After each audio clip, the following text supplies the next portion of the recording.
Hello guys, welcome to the channel. I'm Emil Stratev and here I will talk about the book Dune and what I have learned from it. Dune is hands down one of the best books that I have ever read. It is not only a fiction book, it is a spiritual journey that you can dive into if you want to. So the first thing that I have learned from Dune is the power of the voice.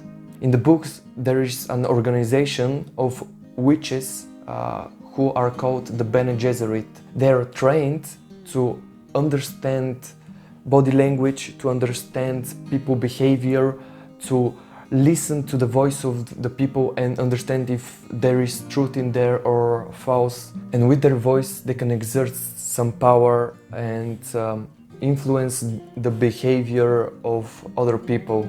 This connects to real life too. The voice is one of the most powerful tools for a human being. Why? Because our ability to communicate is the thing that gets us out into the world. This is the ability that connects us with other people. This is the ability that makes our ideas manifested in the world. Jordan Peterson, one of my teachers, talks more about the power of the voice and the power to communicate, to think, to write. And this is something that every person should learn, because the way you write is the way you think, and the way you think is the way you speak.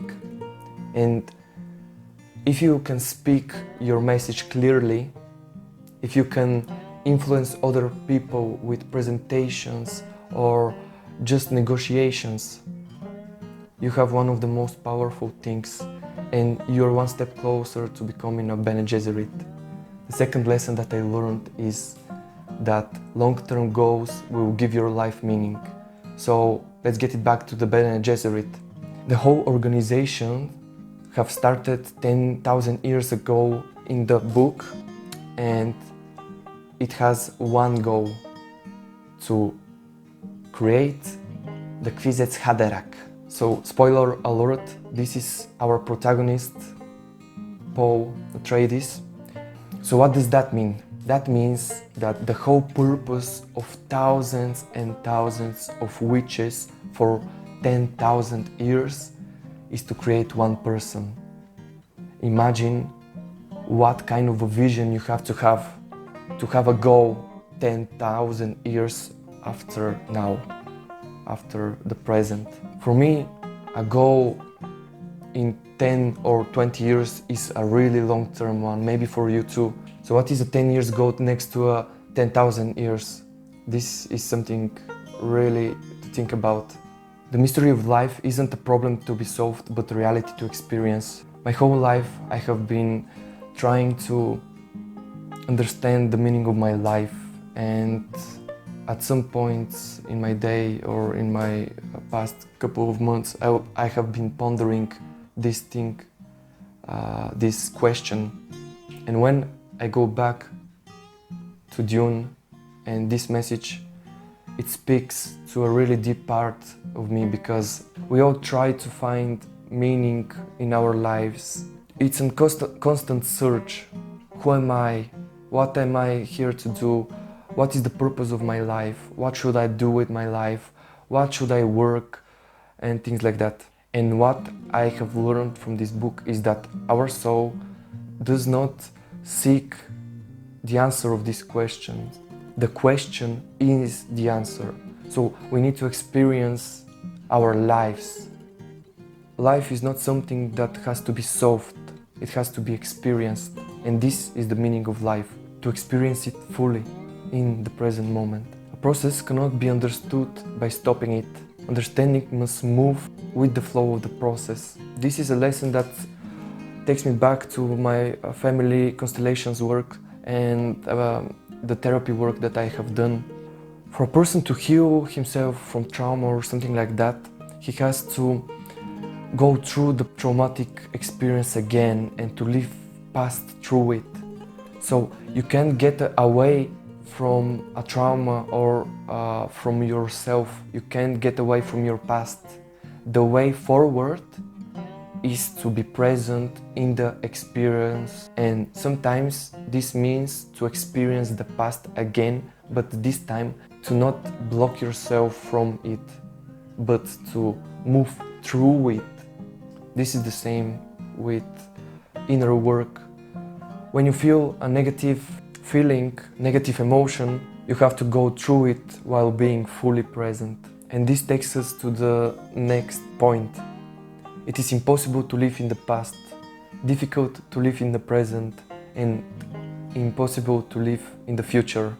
This takes me to a book that I am reading right now, and that is called The Power of Now from Eckhart Tolle. The book talks about how you should be fully present in every moment. While I'm filming this video, I'm trying to be fully present in the moment, not try to think how will I edit this, or how will I look to you guys, or if anyone is going to watch this video. What I have as a spiritual exercise right now is to be fully present in this moment, because this moment is the only moment that I have. Everything else is an illusion. And one of the things that I have learned from the books is that time is an illusion, and The Power of Now, the book, tells us the same thing. Time is an illusion. There is no past, there is no present, there is only now. And all the past and the future experiences are only in the now. There is no other moment than the present. And as Alan Watts says, the present is a gift. That's why it's called the present. So collect this present and savor it. Other lesson that I have learned from Dune is that the mind commands the body and the body obeys, but when the mind commands itself, it meets resistance. And this is one of the other things that I have learned from The Power of Now. When you try to resist or try to command your experience right now, you cannot, because your mind is only a tool. It is not a good leader. What we have to do is go fully into our consciousness, go fully in the present moment where our mind cannot be.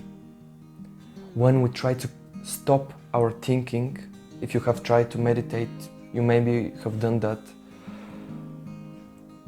you know that there is no way that you can stop thinking by thinking, stop thinking. The only way to stop thinking is to go present, to connect with your consciousness, to your soul, and just be. Deep in the human unconsciousness is a pervasive need for logical universe that makes sense, but the real universe is one step beyond logic. That's one of the other quotes that I got from Dune. It's an amazing one, because we try every day to understand our world around us, but the thing is that logic cannot show us the big picture. The big picture is in the now. For example, when you see this thing, you may call it a cup. And with logic, you know what a cup is. You pour things into it, you drink from it, and the logic, the understanding of what something is, the process of naming it, actually takes it into the background. And after that, we don't see it, because we know what it is. One really good meditation exercise is to just take an object like a cup and just perceive it without thoughts about what that is, without naming the object. Just perceive, and maybe you will see the bird there, the colors. Maybe you will see something new about how the bird is standing on the log or the weight of the cup in my hand. This is a really good meditation exercise to do with everything. You can do it with all the things around you. You can do it with people, which is really fun. Just don't stare at them like blank-mindedly like that, because it's really strange when you're on the bus or something like that. Believe me, I have done that. It's not a good experience for them or for you after that.